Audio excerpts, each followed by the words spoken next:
Vous ne pouvez changer votre vie que lorsque vous apprenez à changer votre esprit. Personne ne transforme une habitude en continuant à penser de la même manière. Personne ne construit un destin différent en gardant la même mentalité qui a créé les problèmes d'avant. Les stoïciens avaient compris quelque chose que beaucoup ignorent encore. La loi de l'esprit est implacable. Ce que vous pensez grandit. Ce que vous ressentez se renforce. Et ce que vous répétez en silence commence à diriger vos décisions. C'est pour cela qu'ils entraînaient leur esprit tous les jours. Non pas pour éliminer les émotions, mais pour ne pas être emportés par elles. Non pas pour nier les difficultés, mais pour les voir avec clarté. Et voici le point que presque personne ne perçoit. Votre esprit n'est pas seulement l'endroit où les pensées apparaissent. Il est le centre de commandement de votre réalité. Quand l'esprit est entraîné, la manière dont vous interprétez un problème détermine s'il devient une limite ou un apprentissage. La manière dont vous interprétez une erreur détermine si elle devient un échec ou une évolution. Et la manière dont vous vous interprétez vous-même détermine jusqu'où vous osez aller. La pensée positive n'est pas une fantaisie naïve. C'est une stratégie mentale. C'est décider quelle histoire vous allez vous raconter avant d'agir. Dans cette vidéo, vous allez apprendre à utiliser votre esprit de la manière dont il fonctionne réellement. Non pas comme un lieu de confusion, mais comme un instrument de direction. Parce que lorsque vous apprenez à gouverner ce qui se passe à l'intérieur de vous, le monde autour de vous commence à répondre d'une autre manière, et c'est exactement ce que nous allons commencer maintenant. 1. Votre esprit définit la vie que vous vivez. Avez-vous déjà remarqué que parfois vous avez l'impression de faire des efforts, d'essayer de changer, de créer de nouveaux objectifs, mais que votre vie continue de tourner au même endroit? Ce n'est pas un manque de capacité, ce n'est pas un manque de chance, c'est le sol mental. L'esprit est le sol, la vie est ce qui y pousse. Si le sol est contaminé par la peur, l'insécurité et l'auto-sabotage, il ne sert à rien de planter de nouveaux objectifs, il ne prospère pas. Vous pouvez même commencer avec enthousiasme, mais au moment de la décision difficile, quelque chose au fond de vous vous sabote, quelque chose vous tire vers l'ancien schéma. Excusez ma franchise, mais vous vivez exactement la vie que vous voulez vivre. Exactement. Avec tout ce qu'il y a de bon, tout ce qu'il y a de mauvais, vos conquêtes et vos défaites. Comment est-ce que je le sais? Rien n'arrive autour de vous si cela ne commence pas dans votre esprit. Ce n'est pas une punition, ce n'est pas le destin, c'est un schéma. Le psychologue cognitif Aaron Beck a démontré que les pensées automatiques façonnent les émotions façonnent les décisions façonnent les résultats. Vous ne créez pas la réalité comme par magie, vous créez un comportement et le comportement crée des conséquences. C'est là que se trouve le véritable pouvoir. Quand vous pensez « cela se passe toujours mal pour moi », votre cerveau entre en mode défensif. Il réduit l'initiative, évite le risque, fournit moins d'énergie. Vous commencez à agir comme quelqu'un qui s'attend déjà à perdre. Mais quand vous pensez « je peux apprendre de cela », votre cerveau active la recherche de solutions, la concentration et la persévérance. Votre posture change, et lorsque la posture change, les choix changent aussi. Vous avez tendance à vivre ce que vous répétez le plus mentalement. Si vous anticipez constamment l'échec, vous agissez avec peur. Si vous imaginez la croissance, vous agissez avec courage. Et l'action, pas l'intention, est ce qui fait avancer le monde. Ce n'est pas une pensée positive vide, c'est une direction comportementale soutenue. Votre cerveau libère différentes substances chimiques selon la pensée que vous alimentez. Des pensées répétées génèrent des états émotionnels répétés. Des états répétés construisent des traits de personnalité, et la personnalité génère un destin comportemental. C'est la neuroscience, c'est la psychologie cognitive, c'est le stoïcisme appliqué. Chaque jour, deux forces se disputent l'espace en vous chaque jour. Ce que vous pratiquez et ce que vous renforcez. Si vous passez la journée à dire « je ne veux pas échouer », votre attention reste fixée sur l'échec. Mais si vous commencez à dire « je suis en train de construire ma compétence », votre focus change et le focus dirige l'action.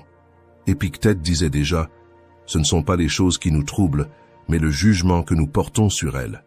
Quand vous changez votre jugement, vous devenez capable de changer vos réactions.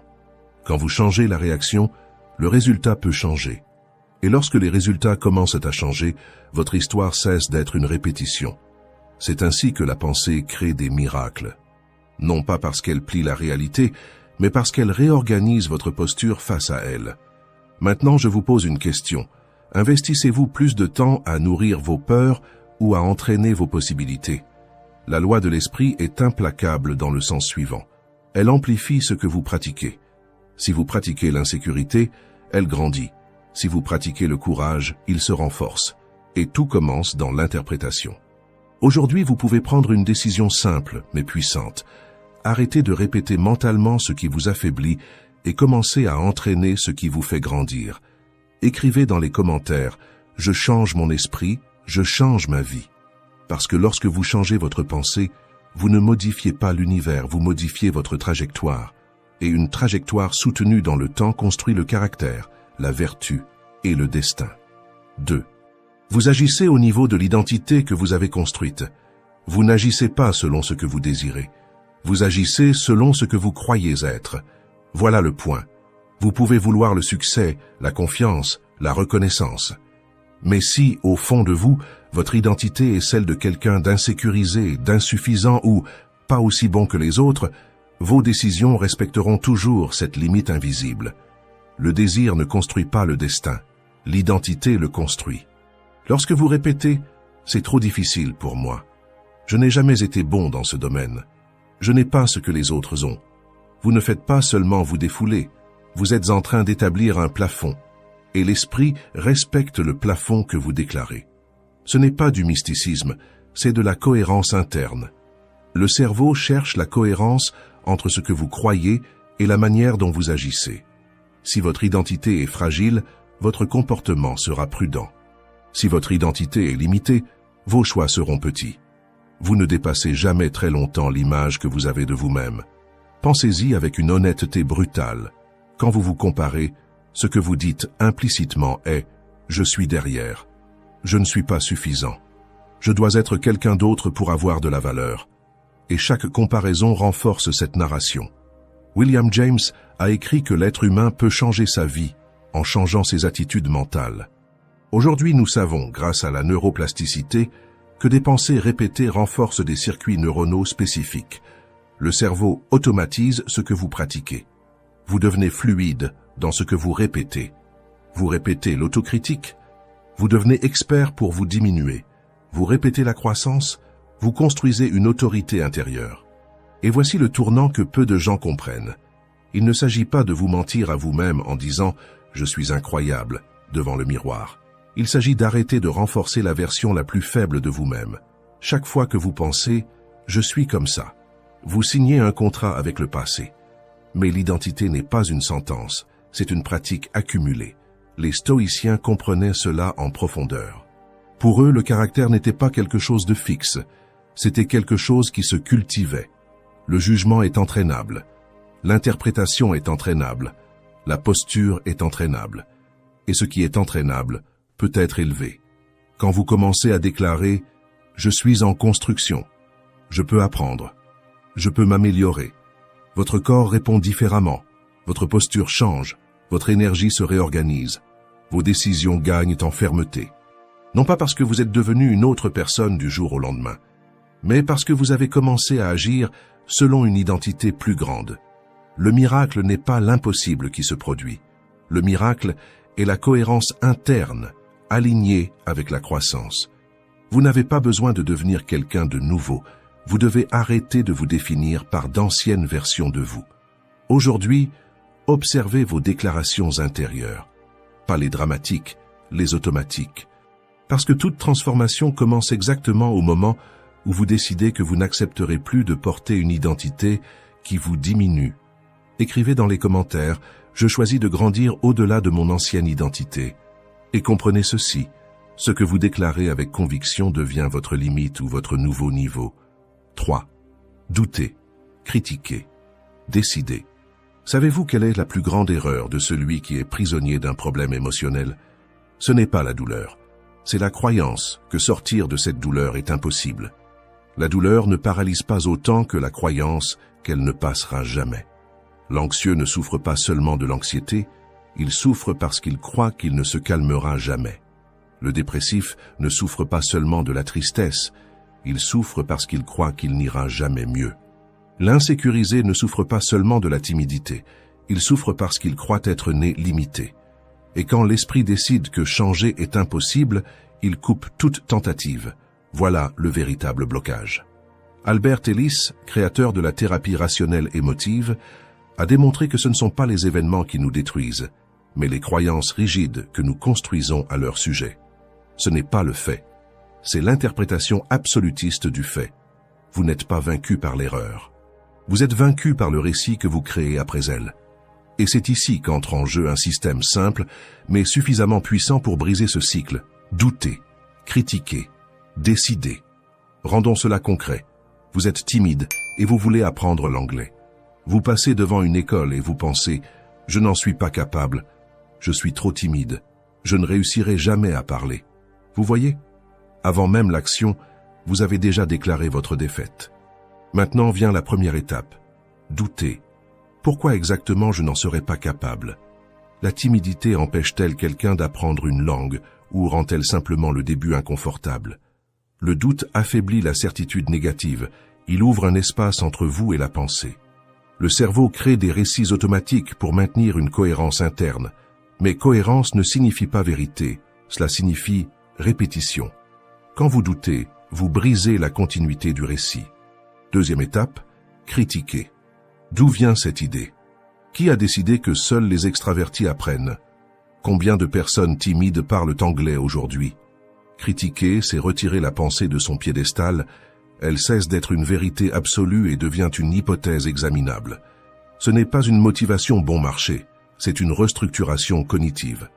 Troisième étape, décider. Maintenant, vous déclarez quelque chose de différent. Je peux ressentir de l'inconfort et agir quand même. Je peux commencer petit. Je n'ai pas besoin de me sentir prêt pour faire le premier pas. Décider ne signifie pas nier la peur. Cela signifie retirer à la peur le droit de décider pour vous.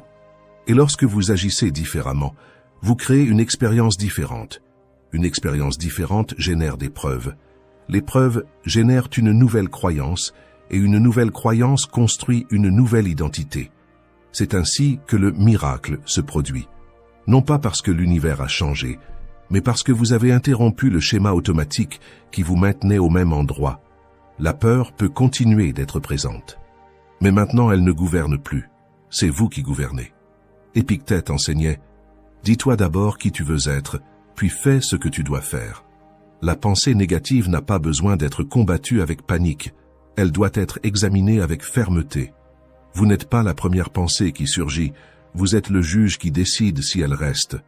Chaque fois que vous appliquez ce processus, douter, critiquer, décider, vous renforcez votre autonomie mentale. Vous cessez d'être l'otage de la première interprétation automatique et vous commencez à devenir le stratège de votre propre esprit. Écrivez dans les commentaires « Je commande mon esprit ». Parce que tout changement extérieur commence à l'instant précis où vous interrompez le dialogue qui vous limite et où vous prenez le commandement de votre propre récit. 4. Ce que vous dites révèle l'état de votre esprit. Votre vie n'est pas sabotée seulement par ce que vous pensez. Elle est sabotée par ce que vous répétez à voix haute. Les mots ne sont pas des sons dispersés dans l'air, ce sont des renforcements cognitifs. Chaque fois que vous verbalisez quelque chose, vous renforcez ce circuit mental. Peu importe si ce n'était qu'un commentaire, qu'une plainte, qu'un simple défoulement. Le cerveau ne classe pas cela comme du drame, il classe cela comme une instruction. Vous dites « je veux grandir », mais vous répétez « c'est beaucoup trop difficile, rien ne marche pour moi, je n'ai pas de chance ». Ce n'est pas une contradiction émotionnelle, c'est une incohérence structurelle. De la même bouche sortent des phrases de force et des phrases de faiblesse, et quand vous mélangez les deux, vous créez du bruit. C'est comme essayer d'avancer en appuyant sur l'accélérateur tout en gardant le frein partiellement enclenché. L'effort augmente, mais le mouvement ne suit pas. Et alors vous vous demandez pourquoi vous êtes fatigué. L'esprit enregistre tout, non pas parce qu'il existerait une force mystique dans l'air, mais parce que le langage façonne la perception, et la perception dirige le comportement. Les neurosciences appellent cela le biais de confirmation. Vous commencez à remarquer plus facilement ce qui valide votre récit intérieur. Si vous passez la journée à vous plaindre, votre cerveau entre en mode pénurie. Si vous passez la journée à déclarer votre incapacité, votre esprit réduit l'effort avant même d'essayer. Vous commencez à voir le monde selon le vocabulaire que vous pratiquez. Les mots sont des commandes neurologiques, non parce qu'ils créent une réalité magique, mais parce qu'ils organisent l'attention. Et l'attention dirige l'énergie comportementale. Maintenant, imaginez une autre posture. Vous affrontez un problème et vous dites « c'est difficile, mais je peux apprendre de cela ». Le problème disparaît-il? Non, mais votre posture change. Votre système nerveux n'entre pas en panique. Votre énergie ne s'effondre pas. Votre action ne rétrécit pas. Et un comportement différent produit une conséquence différente. Voilà ce que signifie nettoyer son énergie. Ce n'est pas élever une vibration, c'est éliminer le bruit cognitif. La plainte répétée n'est pas seulement une expression émotionnelle, c'est un entraînement du focus négatif. Observez votre vocabulaire avec une honnêteté brutale. Parlez-vous davantage de ce qui manque ou de ce que vous pouvez construire? Davantage d'injustice ou de responsabilité? Davantage de malchance ou de compétence? Si votre bouche répète la défaite, votre esprit répète la défaite. Si votre bouche commence à répéter le progrès, votre esprit répète le progrès. Il ne s'agit pas de feindre la joie, il s'agit d'arrêter de déclarer faillite avant même que la bataille ne commence. Marc Aurèle écrivait pour organiser son esprit avant que celui-ci ne s'organise contre lui. Il comprenait que la pensée sans discipline devient un récit chaotique et qu'un récit chaotique produit un comportement désorganisé. Aujourd'hui, vous pouvez faire une expérience simple et puissante. Pendant une seule journée, éliminez les phrases d'auto-sabotage. Ne supprimez pas vos émotions. Restructurez votre langage. Au lieu de « cela me détruit », dites « je vais gérer cela ». Au lieu de « je ne suis pas bon dans ça », dites « je suis encore en train d'apprendre ». De petites corrections répétées ne semblent pas révolutionnaires, mais la répétition construit un schéma, et le schéma construit une nouvelle identité, plus ferme, plus centrée. Un esprit organisé commence par la discipline de la parole. Écrivez dans les commentaires « Ma parole construit ». Parce que ce que vous déclarez chaque jour ne reste pas dans l'air, cela reste en vous et commence à façonner exactement le type de personne que vous devenez. 5. Vivez aujourd'hui comme quelqu'un qui ne recule pas. Rêver est confortable. Décider est inconfortable. Et c'est précisément pour cela que la majorité reste seulement dans le désir. Vouloir ne change rien. S'engager change tout. Vous pouvez dire « ce serait incroyable si cela arrivait ». Mais tant que cela reste seulement une hypothèse agréable, votre vie reste intacte. Le destin ne répond pas au désir, il répond à une décision soutenue. La détermination commence lorsque le futur cesse d'être un divertissement mental et devient une responsabilité personnelle. Maintenant, comprenez quelque chose de profondément transformateur. Vous vous souvenez du passé avec des détails, des odeurs, des scènes, des voix. Votre cerveau enregistre. Mais vous possédez aussi une capacité encore plus puissante. Anticiper émotionnellement le futur. Le psychologue Daniel Gilbert explique que le cerveau humain est spécialiste de la simulation de scénarios futurs. Il appelle cela la prospection. Lorsque vous imaginez quelque chose avec clarté, votre cerveau active partiellement les mêmes circuits impliqués dans l'expérience réelle. Il ne distingue pas parfaitement ce qui se passe de ce qui est intensément répété dans votre esprit. Cela signifie que vous pouvez répéter mentalement votre prochaine version avant même de la vivre. Vous pouvez imaginer, vous parlant anglais avec assurance, vous assumant une position de leadership, vous vivant une relation plus mature, vous répondant avec calme lorsque quelqu'un vient vous provoquer. Mais voici le point que peu de gens comprennent. L'imagination ne change pas la vie. La direction change la vie. La visualisation isolée devient une fantaisie, mais la visualisation combinée à l'action devient une stratégie. Les neurosciences montrent que le cerveau répond mieux lorsque vous pratiquez ce que l'on appelle le contraste mental. D'abord, vous visualisez la réussite, ensuite vous identifiez l'obstacle concret. Autrement dit, vous imaginez le résultat, puis vous vous demandez « que faut-il faire aujourd'hui ?» C'est ici que naît la détermination. La détermination n'est pas une intensité émotionnelle, c'est la constance lorsque l'enthousiasme disparaît. C'est se lever le jour où vous n'êtes pas motivé et accomplir quand même ce que vous vous êtes promis. C'est payer le prix quand personne n'applaudit. Épictète enseignait « Dis-toi d'abord qui tu veux être, puis fais ce que tu dois faire ». Il ne s'agit pas de répéter des affirmations, il s'agit d'aligner l'identité et l'exécution. Vous voulez apprendre l'anglais? Inscrivez-vous. Vous voulez transformer votre corps? Entraînez-vous aujourd'hui. Vous voulez changer de vie? Faites le premier pas avant que votre esprit ne négocie encore une fois. Parce que le futur n'est pas quelque chose qui arrive, c'est quelque chose que vous construisez dans la répétition quotidienne. Et quand vous commencez à agir comme quelqu'un d'engagé, quelque chose change à l'intérieur, vous cessez d'attendre un miracle, vous commencez à produire des conséquences. Le miracle n'est pas l'impossible qui se produit, le miracle est la somme silencieuse de décisions cohérentes. Le futur ne vient pas vers vous, c'est vous qui marchez vers lui. Et quand vous marchez chaque jour, même à un rythme lent, l'improbable commence à sembler inévitable. La détermination n'est pas attendre de ressentir la certitude, c'est agir jusqu'à ce que la certitude soit construite. 6. Personne ne va vous donner la confiance que vous voulez. La confiance n'est pas quelque chose que le monde accorde. C'est quelque chose que vous autorisez à l'intérieur de vous.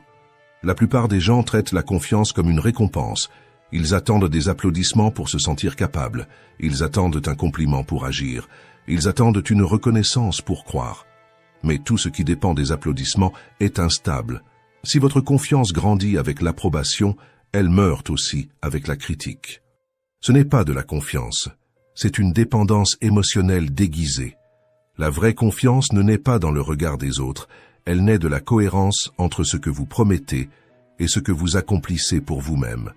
Si vous avez besoin que quelqu'un valide ce que vous faites, c'est parce que vous ne l'avez pas encore validé intérieurement. Et voici le point le plus fort.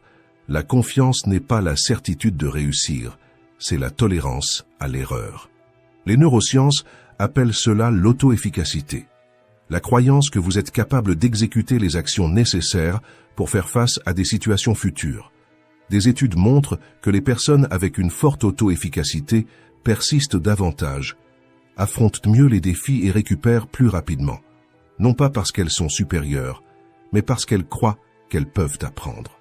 La confiance, ce n'est pas penser « je n'échoue jamais », c'est penser « je sais m'ajuster ». Et cette différence change tout. Imaginez la confiance comme un muscle. Si vous n'agissez que lorsque vous recevez un stimulus extérieur, le muscle s'atrophie. Mais lorsque vous agissez malgré le doute, malgré la crainte, et que vous vous prouvez à vous-même que vous pouvez traverser l'inconfort, le muscle grandit.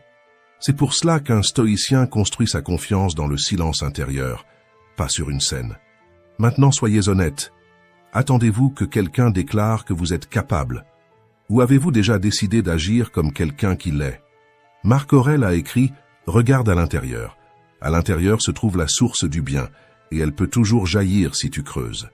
Creuser signifie responsabilité, signifie agir même lorsque personne ne garantit le résultat, signifie continuer même lorsque plus personne ne croit en vous. Vous faites déjà certaines choses bien, peut-être pas toutes, parce que personne ne peut être parfait en tout. Mais certaines, vous les exécutez avec compétence, et cela est déjà une preuve. La confiance commence lorsque vous cessez d'ignorer vos propres preuves.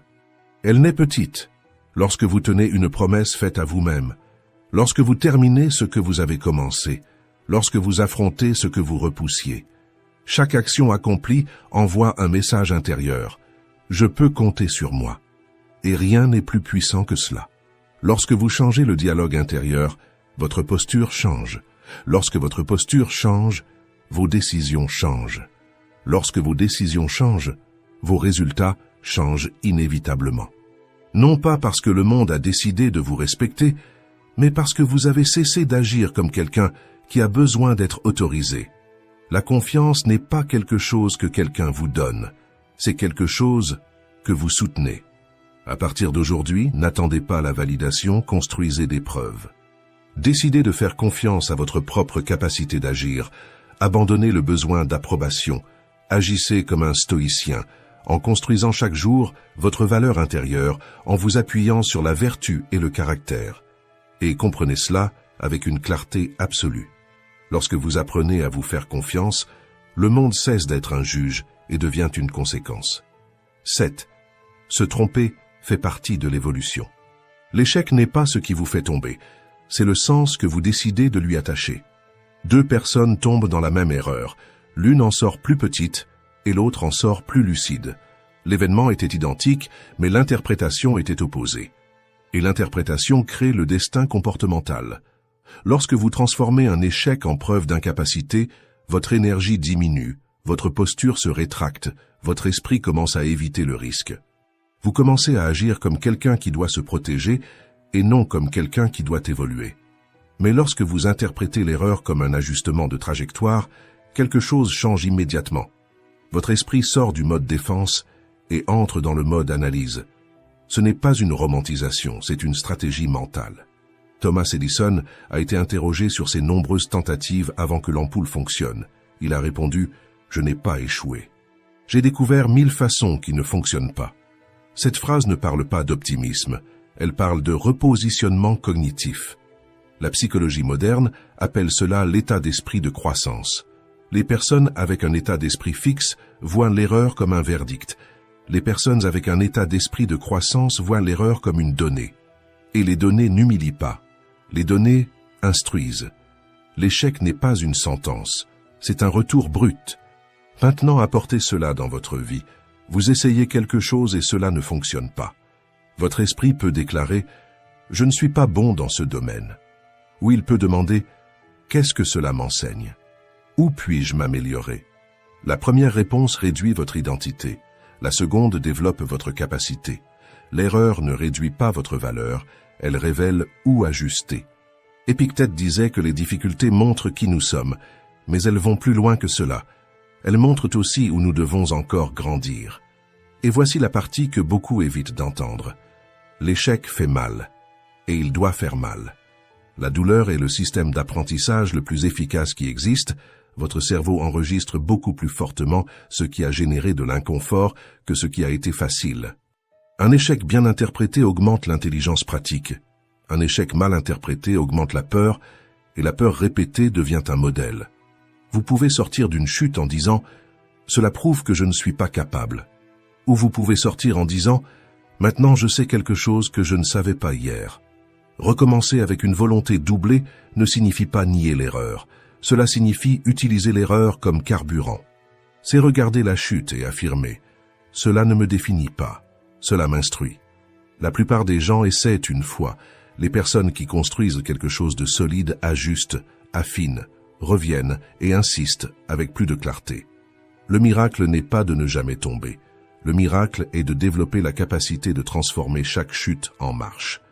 Aujourd'hui, revisitez un échec récent et demandez-vous « Qu'est-ce que cela m'a enseigné que le succès ne m'aurait pas enseigné ?» Lorsque vous apprenez à interpréter l'échec comme un outil, il cesse d'être un obstacle et devient une accélération. Et c'est ainsi que des personnes ordinaires construisent des résultats extraordinaires. 8. Votre esprit définit la limite de votre vie. Votre esprit n'est pas un détail de votre vie. Il est le centre de commande. Et un centre de commande non dirigé devient sabotage. La pensée n'est pas neutre. Elle ne fait jamais que passer. Soit elle construit de l'élan, soit elle fabrique des excuses. Il n'existe pas de juste milieu, parce qu'une neutralité mentale prolongée devient stagnation. Il y a beaucoup de talents immobiles dans le monde, beaucoup de potentiels repoussés, beaucoup de rêves rangés dans un tiroir, et presque jamais par manque de capacité, mais par excès de permission accordée à des pensées petites. L'esprit dit « Ce n'est pas pour toi, tu n'es pas prêt, c'est trop grand ». Et la personne ne questionne pas, elle obéit simplement. La prison ne commence pas avec des barreaux, elle commence avec un accord intérieur. Au moment où vous pensez « ce n'est pas pour moi » et que vous ne contestez pas, vous réduisez votre propre territoire. La psychologie appelle cela la fusion cognitive. Lorsque vous vous fusionnez avec la pensée, comme si elle était une vérité absolue. Mais une pensée n'est pas un fait, c'est une interprétation en mouvement. Marc Aurèle a écrit « Le bonheur de votre vie dépend de la qualité de vos pensées ». Il ne parlait pas de positivité superficielle, il parlait de discipline mentale. Si la pensée dit « Reste petit », vous pouvez répondre « Je choisis de m'élargir ». Si elle dit « Ne prends pas de risque », vous pouvez répondre « Je grandis en essayant ». Ce n'est pas de l'auto-illusion, c'est un commandement conscient. Une pensée alignée avec la décision change le comportement, et un comportement répété change le destin. Déterminer n'est pas fantasmer le succès, c'est assumer une direction. Je vais agir, je vais apprendre, je vais persister, et alors vous agissez, même avec de l'inconfort. Lorsque vous prenez des décisions claires et répétées, vous activez des circuits dans le cortex préfrontal, liés à la concentration et à l'exécution. Une pensée dirigée augmente la probabilité d'une action cohérente. Ce n'est pas une énergie invisible, c'est de la neurobiologie appliquée. Imaginez votre esprit comme une équipe. S'il joue contre vous, chaque défi devient une menace. S'il joue en votre faveur, chaque défi devient un entraînement. Entraîner l'esprit exige une posture active. Questionnez la pensée qui vous diminue. Rejetez le récit qui vous affaiblit. Déclarez la direction que vous choisissez de suivre. Rien ne commence à l'extérieur, tout commence dans l'interprétation. Lorsque vous changez la pensée, vous changez la posture. Lorsque vous changez la posture, vous changez l'action. Lorsque vous changez l'action, vous changez la trajectoire. Vous n'êtes pas prisonnier des circonstances. Vous êtes prisonnier de la version de l'histoire que vous avez décidé d'accepter. Et cette version peut être réécrite. La force de votre pensée ne réside pas dans le fait de rêver grand. Elle réside dans le fait de penser en votre faveur avec suffisamment de constance pour transformer une décision en mouvement. Écrivez dans les commentaires « Je commande mon esprit ». Parce que lorsque vous prenez les commandes, vous cessez de réagir et vous commencez à diriger. Si cette vidéo t'a aidé à voir les choses sous un nouvel angle, laisse ton like, abonne-toi, commente et partage. Ici, nous continuons à nous renforcer et à apprendre. Merci d'avoir regardé.